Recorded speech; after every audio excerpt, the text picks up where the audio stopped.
Gunung Watu Angkasa dulunya populer di kalangan pendaki lokal Jawa Timur. Ketinggiannya tidak terlalu ekstrem, hanya sekitar 2.300 meter. Tapi hutan pinus dan tebing batu di jalur selatannya disebut-sebut punya pemandangan luar biasa. Namun sejak tahun 2016, gunung ini dihapus dari daftar resmi pendakian nasional. Alasannya sederhana, di berita akses berbahaya dan sering terjadi kabut ekstrem.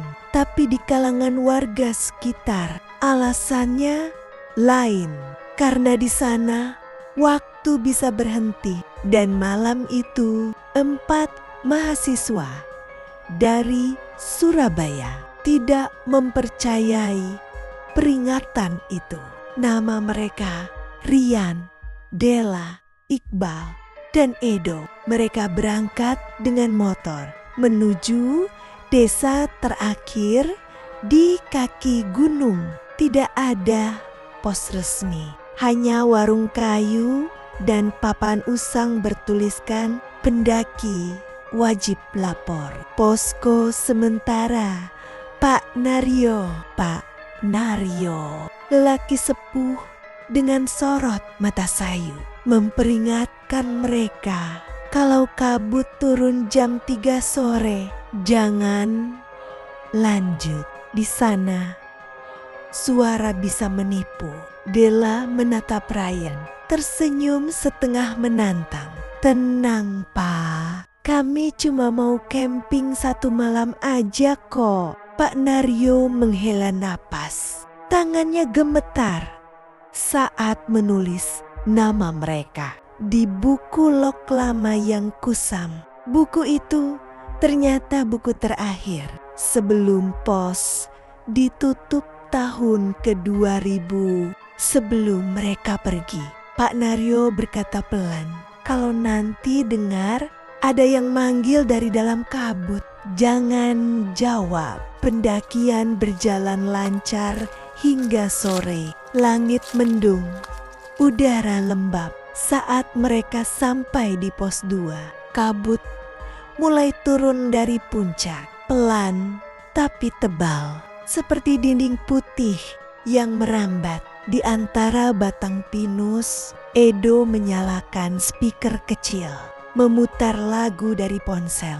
Tapi tiba-tiba suaranya glitching, terputus-putus, seperti sinyal radio rusak. Dan dari kejauhan terdengar lagu anak-anak, pelan, jauh, tapi jelas. Nina Bobo, oh Nina Bobo. Della menoleh ke arah suara itu. Rian, ada yang nyanyi di sana? Rian menatap hutan, mencoba memastikan. Paling warga. Suara mantul dari lembah. Katanya, walau wajahnya mulai tegang, tapi yang membuat mereka benar-benar diam. Lagu itu datang dari arah atas, dari pepohonan, bukan dari lembah. Kabut semakin tebal ketika mereka tiba di pos 3 Arca Batu. Tempat itu dinamai begitu karena di tengah pos ada batu besar berbentuk kepala manusia dengan mulut terbuka. Konon katanya Arca itu dulu pintu gerbang menuju goa, tapi tertutup setelah tanah longsor. Shelter kecil di pos itu masih berdiri meski kayunya lapuk. Di dalamnya ada logbook lama yang basah dan berjamur. Rian membuka halaman terakhir dan membaca catatan dari 9 Agustus tahun 2015. Kabut turun jam 15:12. Kami dengar anak kecil tertawa. Ardi hilang pukul 16. Kami, tulisan terputus. Tinta meluber seperti terkena hujan. Iqbal menelan ludah. Ini gak lucu, Ri. Yang nulis ini mungkin gak pernah turun. Della memotret halaman itu dengan HP-nya.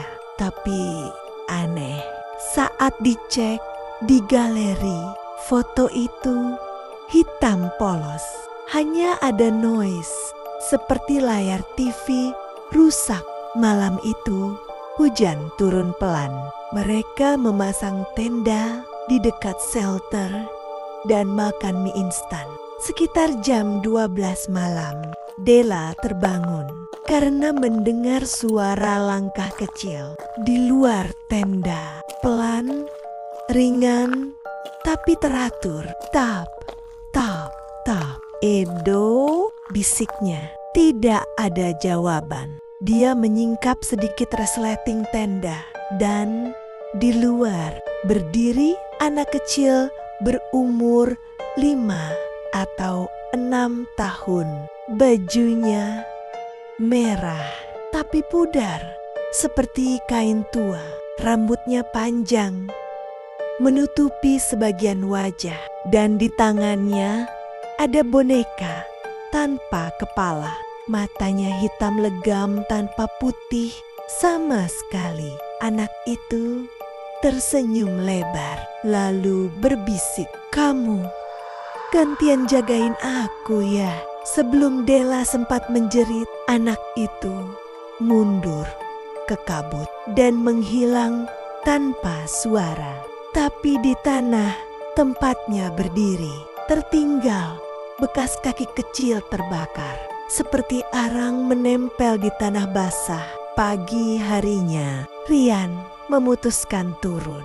Namun jalur yang mereka lalui tidak lagi sama. Setiap arah yang mereka ambil membawa mereka kembali ke arca batu yang sama. Ini nggak mungkin. Kompas gue muter terus, seru Iqbal frustrasi. GPS di ponsel juga menunjukkan koordinat yang stuck di titik yang sama. Sementara Della duduk diam menatap arca batu itu. Semalam dia duduk di situ, di mulut arca. Lihat, ada bekas darah. Edo maju mendekat. Benar, di sekitar mulut arca ada jejak tangan kecil berwarna hitam menempel di batu seperti cap arang. Dan di sisi batu, di antara lumut dan retakan, ada tulisan baru yang sepertinya diukir dengan benda tajam. "Kami sudah jaga giliran." Di bawahnya tertulis nama-nama mereka berempat, tapi tak ada yang merasa menulisnya. Malam itu, hujan turun lagi. Kabut tak pernah hilang. Edo keluar tenda untuk buang air, tapi tidak pernah kembali. Ketika Rian mencarinya, ia menemukan jejak kaki basah kecil menuju arca batu.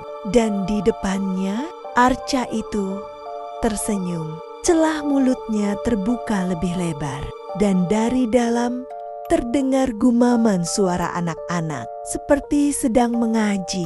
Rian menyorot senter ke dalam celah itu dan melihat mata manusia menatap balik dari kegelapan. Bukan satu, puluhan, dan di antaranya wajah Edo. Rian berlari kembali ke tenda, menutup pintu sambil gemetar. Tapi dari luar, suara anak kecil itu terdengar lagi.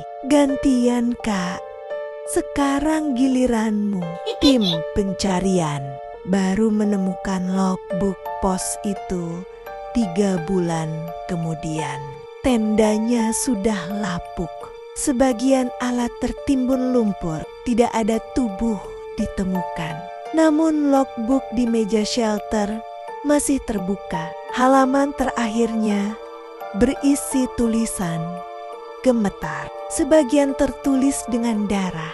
Kabut tidak hilang. Anak itu tidak berhenti tertawa. Kami dengar Edo memanggil dari dalam batu. Dela hilang. Jam 1:23. Suara itu makin dekat. Kalau kamu baca ini, jangan jawab kalau ada yang manggil namamu dari kabut. Tinta merah menetes di akhir kalimat. Rian masih di sini. Kini jalur pendakian Gunung Watu Angkasa benar-benar ditutup. Tapi warga desa Sumberjati masih kadang melihat api kecil di lereng pinus saat tengah malam, seperti lampu tenda yang belum padam. Kadang terdengar pula lagu anak-anak dari jauh, samar tapi terdengar di sela angin. Nina Bobo, oh Nina Bobo. Dan jika kamu berani berjalan ke arah itu, di balik kabut, kamu mungkin melihat bayangan 4 orang duduk di sekitar api, diam, menatap sesuatu di depan mereka. Sebuah batu besar berbentuk wajah manusia, mulutnya terbuka dan dari dalamnya mata kecil menatap balik padamu.